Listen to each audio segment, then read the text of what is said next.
Oh, hi there, little Ed. How you doing? It's Mia, your favorite Tia. And right now in my biopsychology class, we are learning about the brain development and the different functions of the brain. As I'm learning about this, I, of course, can't help but think about you because you were born about almost a month ago. And so your brain, although it is developed, it's still being developed and will still be developing for the next, 25 years.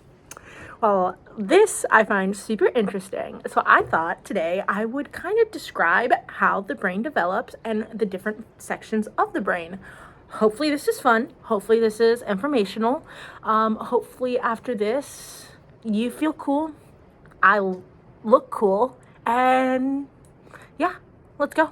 Your nervous system is divided into two different systems. The central nervous system, or CNS, is your brain and spinal cord, and the perennial nervous system, or PNS, is made up of different nerves.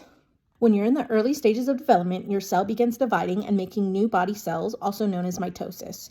Your early nervous system begins as a hollow tube before it concaves in on itself. The upper end of the tube develops into three swellings: the forebrain, midbrain, and hindbrain. The lower part of the tube develops into your spinal cord.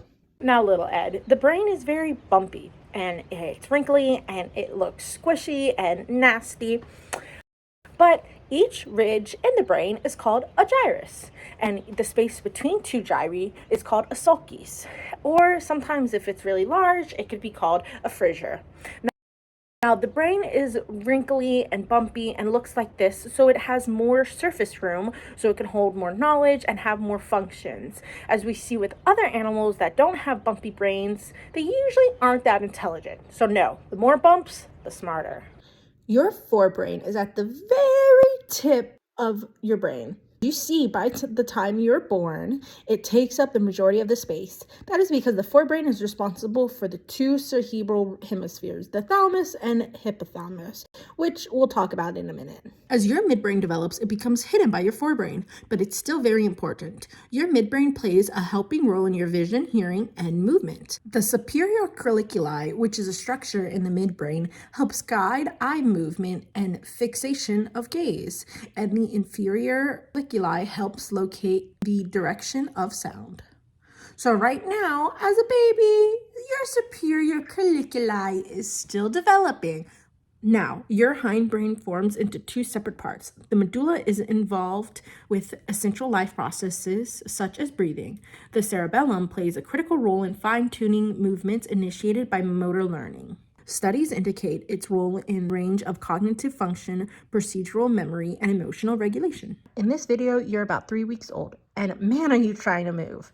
Every part of your tiny, cute little brain is working here, from your leg movements to your breathing to your successful back roll.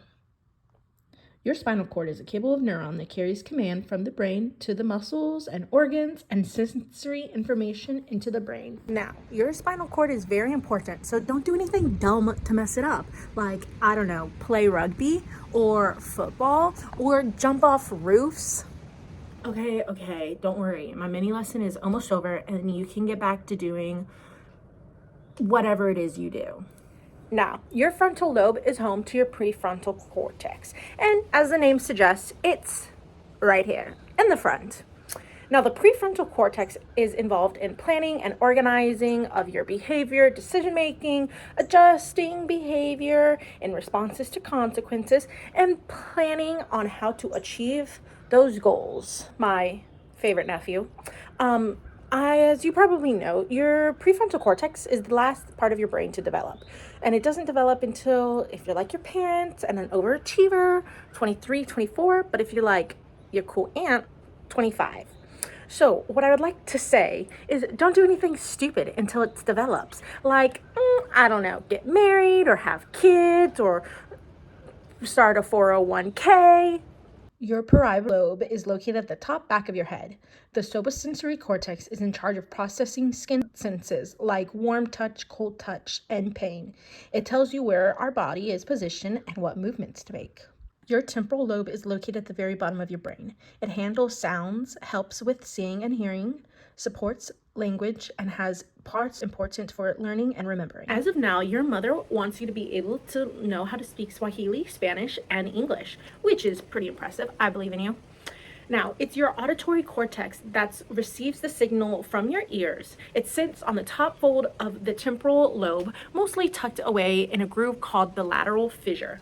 Right behind the auditory cortex is the Wernicke area, and it helps us understand language by processing what we hear and see nearby. So if you do know these three languages, your Wernicke and your auditory cortex should get plenty of use, and you'd be the coolest kid on the block.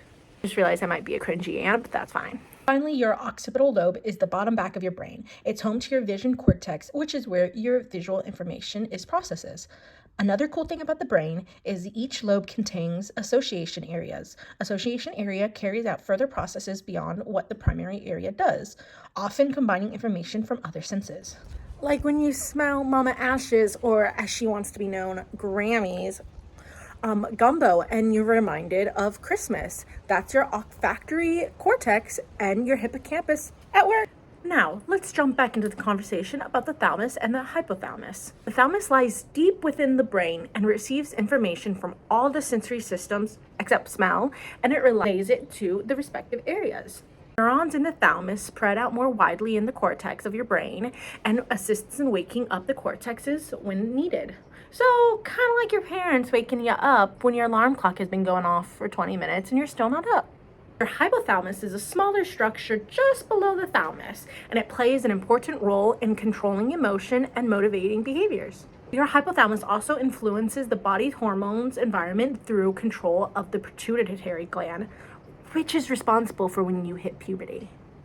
Yeah. Little Ed, I won't lie to you. Puberty sucks. You're changing, you're smelly, you're eating a lot, you're hormonal.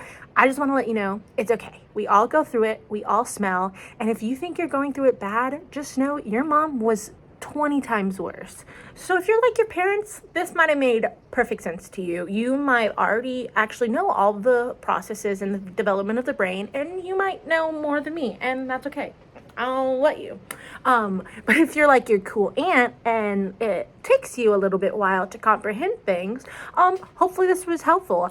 I really enjoyed making this for you. And I am so looking forward to seeing your brain develop, seeing, that hippocampus grow, seeing that frontal lobe develop, seeing you become the little man that you were born to be, or woman. Hey, we love all. So, little Ed, I just want you to know, stay cool, stay groovy, keep care of that tiny little noggin of yours, don't do anything stupid like jumping off of a roof, and yeah, it's lit.